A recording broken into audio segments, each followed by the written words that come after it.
તો મિત્રો happy Uttarayan, sorry for late wish અને સ્વાગત છે તમારું 50 દિવસ 50 વ્લોગની સિરીઝમાં. અને આજે છે દિવસ 46, વ્લોગ નંબર 46 અને આજે છે ઉત્તરાયણ.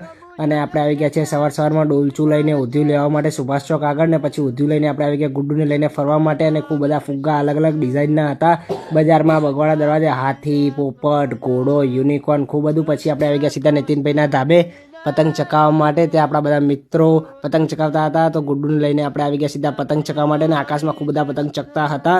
પછી આવી ગયો આપણો વારો નીતિનભાઈને ચા પીવડાવવાનો, કેમ કે નીતિનભાઈના ઘરે બની હતી મસ્ત ગરમા ગરમ ચા. તો પછી આપણે કેટલી લઈને બધાને પીવડાવી રહેતા ચા, અને ગુડ્ડુ લેતી નથી ચા, કેમ કે એને ચા ઓછી ભાવે છે. પછી આપણે બધાને પીવડાવી ચા.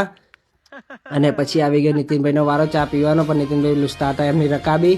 અને પછી આપણે એમને પણ પીવડાવી દીધી ગરમા ગરમ ચા. અને પછી આપણે ચડાવી દીધો આપણો પતંગ, અને ગુડ્ડુને પકડાવી દીધી ફિરકી. અને પછી આપણે થોડી વાર ચકાવ્યા પતંગ મસ્ત રીતે, અને કાપ્યા 2-3 પેચ.